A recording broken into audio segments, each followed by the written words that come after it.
Hey guys, हम अपने plot पे, हमारी नई वीडियो आ रही है। लाइक करें, सब्सक्राइब सपर। आज हमारे यहाँ पे है पूजा। हाँ। तो उसके लिए ले जा रहे हैं हम फूल। तो संकटा माता की पूजा होने वाली है और सभी लोग घर पे उपस्थित हो गए हैं। हमको भेजा है फूल लाने के लिए और मिट्टी के कुछ दाने लाने के लिए। चलते हैं घर की तरफ। चलो बाय बाय। लाइक करें, सब्सक्राइब करें। Okay bye. बहुत टाइम लगाया।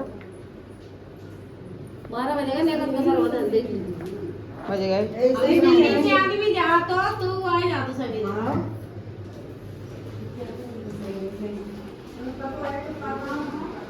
इस बेचारे को पेठानी मिला है तो बेचारा सो रहा है।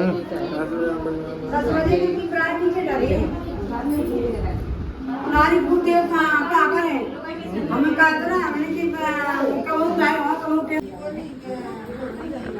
आज ये तो कभी तेरे घाट पे होने नहीं आती तो मम्मी पटक रही सो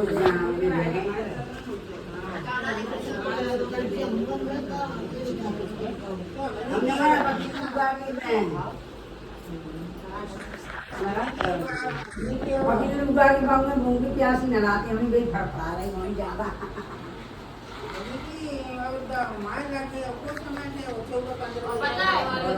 और बड़े यार कचौड़ी भी आया और जा बैठ अपने सामने खा कर बढ़िया है ज्ञान कह रहे हो वाह और मेरे सकटा करते सकटा और सवेरे अच्छी लगती है तो फिर भी नहीं बेसी के यार पीले कटोरी में पानी डाल देना वीडियो बन गया काई वीडियो बन गई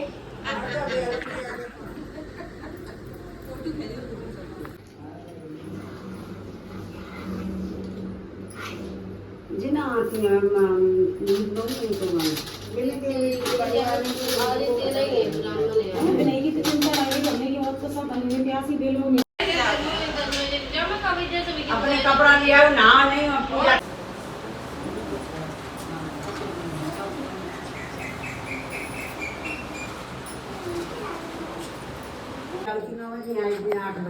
महीना आए हमने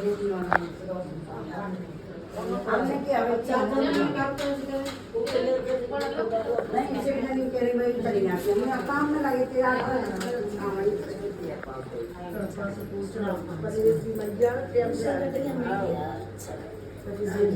बुलाओ तो नहीं आया पाओ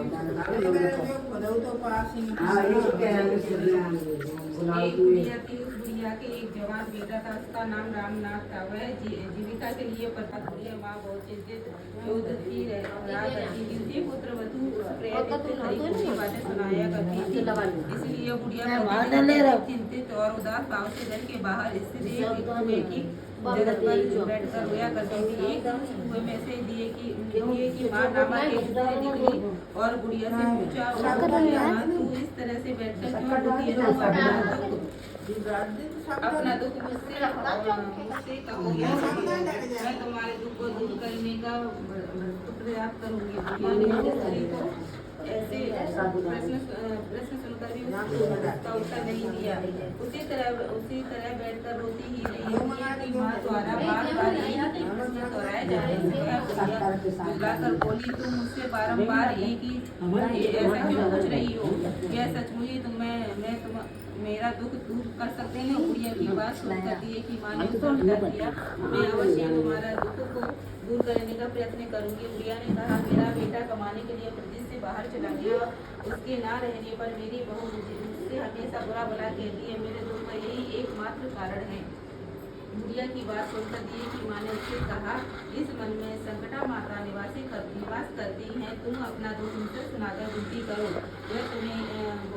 वे बहुत ही कृपालु हैं। उन्हें दुखियों से बहुत ही सहानुभूति है। वे नित्य संतानों को धनवान, प्रबलों को बलवान और अभागों को भाग्यवान बनाती है। उनकी कृपा से सौभाग्यवती स्त्रियों को सौभाग्य अचल हो जाता है। कुंवारी कन्याओं को इच्छित वर की प्राप्ति होती है। रोगी अपने रोग से मुक्त हो जाते हैं। इसके अतिरिक्त और जो भी इच्छा है उन सभी को पूरा करती हैं। इसमें संदेह नहीं है। दिए की माँ से ऐसी बात सुनकर बुढ़िया संकटा माता के पास गई। उनके चरणों में गिरकर दंडवत प्रणाम करके विलाप करने लगी। संकटा संकटा जी ने दया द्रढ़ होकर बुढ़िया से पूछा, बुढ़िया तुम किस दुख के कारण रो रही है? बुढ़िया ने कहा, हे माता, आप तो सब कुछ जानने वाली हैं, आपसे कुछ भी छुपा नहीं है, आप मेरे दुख को दूर करें। बुढ़िया की बात सुनकर संकटा माता ने कहा, तुम पहले मुझे अपना दुख बताओ।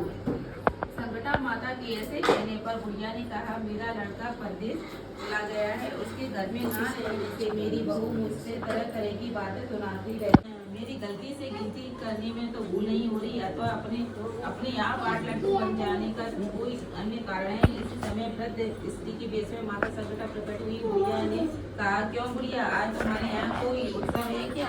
यह सुनकर बुढ़िया ने कहा कि हाँ, आज मेरी संकटा जी के लिए को भोजन कराने का निमंत्रण दिया है, किंतु जब मैं गिनकर 7 लड्डू बनाती हूँ वे लड्डू अपने आप ही 8 बन जाते हैं। बुढ़िया की बात पर संकटा जी ने कहा, क्या तुमने किसी बुरी स्त्री को भी निमंत्रित किया है? बुढ़िया कहने लगी, नहीं, मैंने तो ऐसा नहीं किया, परंतु तुम कौन हो? संकटा जी ने कहा, मैं बुढ़िया हूँ, मुझे ही आमंत्रित कर दो। ऐसा सुनकर बुढ़िया ने उस संकटा रूपधारी बुढ़िया को भोजन के लिए आमंत्रित कर दिया।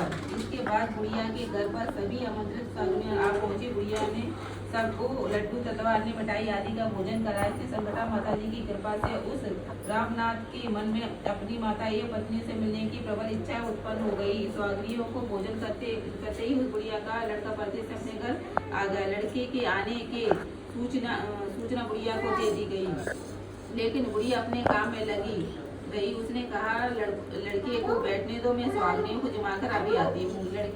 लड़के की बहू ने पत्नी आगमन का समाचार पाकर पति के स्वागत के लिए वहां से तुरंत प्रस्थान कर दिया। लड़के की अपनी बहू को देखकर मन में विचार किया कि मेरी पत्नी को मेरी प्रति कितना प्रेम है, जो खबर पाते ही मुझसे मिलने के लिए चली आई। परंतु माता का मुझ पर जरा सा भी स्नेह नहीं, क्योंकि खबर पाकर भी मेरी माता मिलने के लिए नहीं आई। अब जब पूजा काम समाप्त हो गया और सब स्वागरियों को भोजन करा के अपने अपने घर को लौट गई, तब बुढ़िया अपनी बेटे से मिलने के लिए उसके पास आ पहुंची। माँ के आने पर लड़के ने पूछा, तुम कौन? तू माँ अब तक कहाँ थी?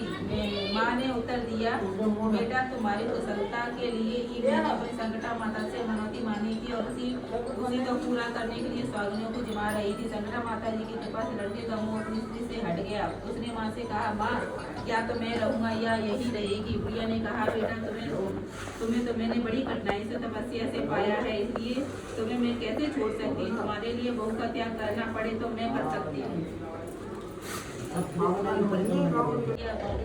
घर से निकलकर बाहर आई और बहुत ही दुखी मन से एक पीपल के पेड़ पर चढ़कर बैठ गई, वहीं रोने लगी। इसी समय एक राजा उधर से जा रहा था। उसे स्त्री को रोते देखकर राजा ने पूछा, तुम क्यों रो रही हो? उसने अपनी सारी बात राजा को बताई। राजा ने कहा, आज से तुम मेरी धर्म बहन हो, इसलिए तुम रो मत और पेड़ से नीचे उतरो। मैं तुम्हारे सभी संकटों को दूर करने का प्रयत्न करूंगा। राजा के मुख से ऐसी बात सुनकर वह स्त्री पेड़ के नीचे उतर आई और राजा के साथ साथ उसके महल में चली गई।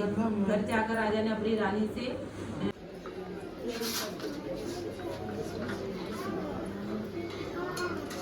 डालो पीऊ।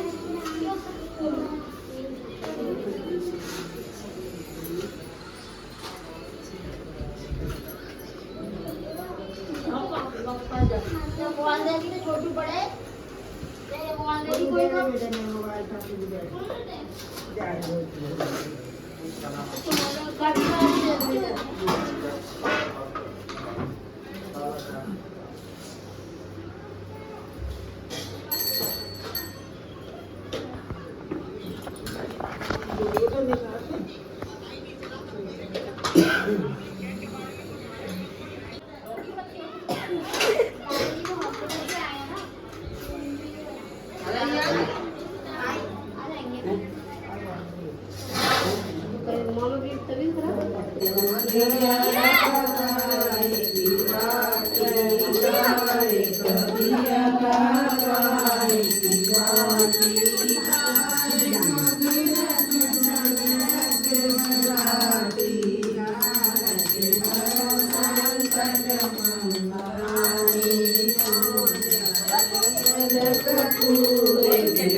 बीरा लगाए पान पचासी के बीरा लगाए राजे गुरुवर चेरा लगो संकटिए को